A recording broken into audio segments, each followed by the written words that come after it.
Hello friends, welcome back all of you in PV pharmacy. तो आप सभी कैसे हो? आई होप कि आप सभी ठीक ही होंगे। तो आज की इस वीडियो में हम बात करेंगे बायोटेक्नोलॉजी के गेस्ट पेपर का। जैसा कि आप सभी को पता है कि आपका जो बायोटेक्नोलॉजी का एग्जाम है बिल्कुल आपके करीब आ चुका है और आज हम लोग बात करेंगे गेस्ट पेपर का। तो इससे पहले मैं जितने वीडियो बनाया था गेस्ट पेपर पे, अगर आप सब हमारे साथ उसको रह के वॉच किए होंगे तो उसमें से टोटल क्वेश्चन हमारे वहां पे यूनिवर्सिटी एग्जाम से मैच किए रहे होंगे। ठीक है, आप लोगों ने जरूर उसे मिलाया होगा और लगभग 60 से लेकर 70 नंबर तक क्वेश्चन हमारे गेस्ट पेपर से ही मिल जाते हैं। और ये जो मैं गेस्ट पेपर यहाँ पे कवर करने जा रहा हूँ, अगर आपको इसका सोल्यूशन वगैरह चाहिए तो आप लोग डिस्क्रिप्शन बॉक्स में जाइएगा, वहां पे व्हाट्सएप लिंक, टेलीग्राम ग्रुप की लिंक वगैरह सारी चीजें मिलेंगी, वहीं से आप ज्वाइन होके आप इसका क्या करेंगे, सोल्यूशन भी पा सकते हैं। ओके फ्रेंड्स, तो देखो मैं सबसे पहले बात करूंगा सेक्शन ए का। जैसा कि आप सभी को पता है कि जो आपका ये क्वेश्चन पूछा जाता है ये 3 पार्ट में पूछा जाता है, सेक्शन ए बी सी। ठीक है, 3 सेक्शन में हमारा क्वेश्चन पूछा जाता है। बाकी जो सेक्शन ए होता है उसमें से 10 के 10 क्वेश्चन आपको अटेम्प्ट करने होते हैं और एक क्वेश्चन आपका 2 नंबर का रहता है। ठीक है, ये सारी चीजें क्या जनरल नॉलेज है, आप सभी को तो पता ही होगा।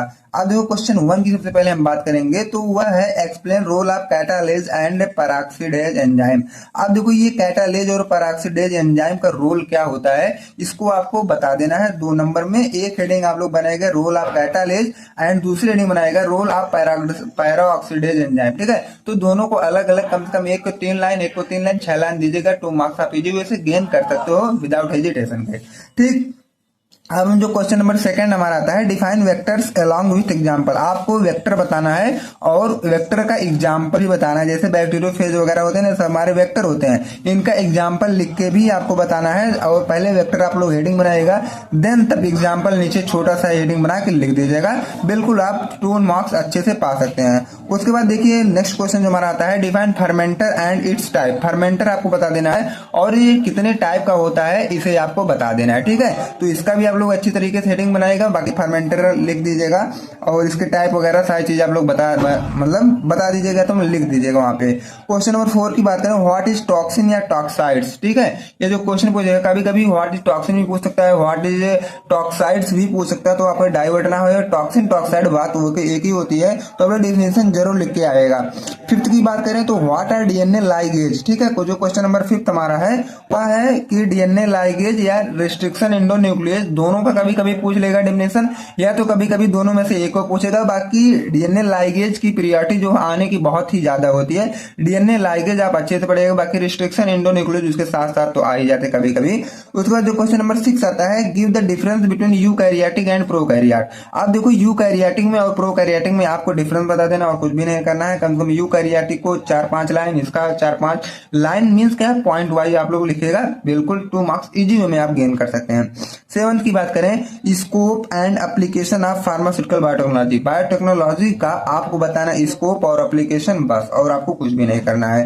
What is immune suppressant and immune stimulant, यहाँ पे बता देना है इम्यून सप्रेसेंट क्या होता है और इम्यून स्टिमुलेंट क्या होता है, बस, और आपको कुछ भी यहाँ पे नहीं करना है। 9th वाला जो what do you mean by PCR, जो 9th वाला क्वेश्चन हमारा आता है वह है पीसीआर। पीसीआर का मतलब आप क्या समझते हैं, इसको डिटेल में लिखना है एंड एलिसा जो टेक्निक थी उसके बारे में भी आपको लिखना है। जो 10th हमारा आता है व्हाट इज प्रोटीन इंजीनियरिंग, जो 10th में हमारा है ये प्रोटीन इंजीनियरिंग के बारे में आपको पूरा डिटेल में लिख देना है, तब जाके आप 2 मार्क्स गेन कर सकते हैं।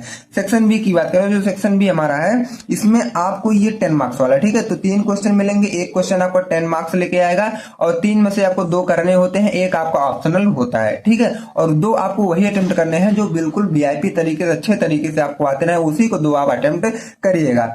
अब देखो इसमें जो क्वेश्चन नंबर 1 आता है explain in detail about production and purification of monoclonal antibody by hybridoma technology. Hybridoma technology का यूज करके मोनोक्लोनल एंटीबॉडी का प्रोडक्शन प्योरिफिकेशन आपको बता देना है डिटेल में। ठीक, कम से कम 5-6 पेज में इसका जो कंटेंट आएगा 5-6 पेज में लिखेगा, तब जाके आप क्या है 10 मार्क्स जीरो में गेन कर सकते हैं। जो क्वेश्चन नंबर 2 ये explain biosensors and their types along with application. Biosensor जितने भी होते हैं सबको आपको डिटेल में लिखना है और उसके टाइप टाइप वगैरह सब कुछ डिटेल में लिखने हैं, और लास्ट में जाते जाते आप लोग उसका एप्लीकेशन भी बता दीजिएगा, तो 10 मार्क्स आपका वो मिल जाएगा। थर्ड की बात करें तो how recombinant DNA technology is helpful in vaccine manufacture. आप देखो वैक्सीन के मैन्युफैक्चरिंग में रिकम्बिनेंट डीएनए टेक्नोलॉजी ये कैसे हेल्प करती है वैक्सीन के मैन्युफैक्चर में, इसको आपका पूरा मैकेनिज्म डिटेल में बता देना। एक एग्जांपल वैक्सीन की मैन्युफैक्चरिंग की आप लोग बता दीजिएगा उसमें, और कुछ भी आपको यहाँ पे नहीं करना है। अब नेक्स्ट हम देखते हैं सेक्शन सी। सेक्शन सी में सभी को पता है आते हैं हमारे 7 क्वेश्चन, जो कि 5 ही आपको करने होते हैं, और वही 5 आपको अटेम्प्ट करने जो अच्छी तरीके से आए, बाकी 2 ऑप्शनल होता है। ठीक है, एक क्वेश्चन जो है आपका 7 नंबर लेके आएगा, 5 करेंगे तो 35 नंबर आप पा जाते हैं। क्वेश्चन फर्स्ट इसमें से बात करें तो explain difference type of immunity, बाकी hypersensitivity reaction with example, या तो इम्यूनिटी पूछेगा या तो हाइपर सेंसिटिविटी रिएक्शन पूछेगा, तो डिफरेंट टाइप हो तो उनको आप एक्सप्लेन कर देगा और उसके एग्जांपल भी आप लोग बता दीजिएगा। क्वेश्चन 2 की बात करें तो write in detail about enzyme immobilisation along their types and application. Enzyme immobilisation क्या होता है इसको आपको डिटेल में लिखना है, और उसके टाइप भी बताना है और उसके एप्लीकेशन भी साथ में बताते चलना है। ठीक है, अब थर्ड की बात करें explain collection processing storage of whole human blood and dry human plasma. आप देखो होल ह्यूमन ब्लड को आप कलेक्शन प्रोसेसिंग स्टोरेज कैसे करेंगे, और ड्राई ह्यूमन प्लाज्मा को आप कैसे करेंगे। शायद ये यूनिट नंबर 5 का लास्ट क्वेश्चन शायद है, अब तो मैं तो अभी सिलेबस उतना अच्छे मतलब बहुत दिन पहले कवर किया था, बाकी शायद लास्ट का ही क्वेश्चन है। ठीक है, तो इसे तैयार कर लीजिएगा। फोर्थ की बात करें explain method of preparation and storage condition of bacterial vaccine. Bacterial vaccine का method of preparation storage condition आपको बता देना है यहाँ पे। ठीक है, फिफ्थ की बात अब हम करें describe the process of transformation या ट्रांसडक्शन या कंजंक्शन। ठीक है, तीनों को आपको अगर 7 नंबर पूछेगा तो तीनों पूछेगा साथ में, और तीनों के प्रोसेस मैकेनिज्म अच्छी तरीके से आप लिख के आएगा। कम से कम एक को 1 पेज में करेगा, 3 को 3 पेज में करेंगे, तब आप 7 नंबर पा सकते हैं। ठीक है, और या अगर कभी सिंगल में पूछेगा मतलब एक को तो 2 मार्क्स में पूछेगा।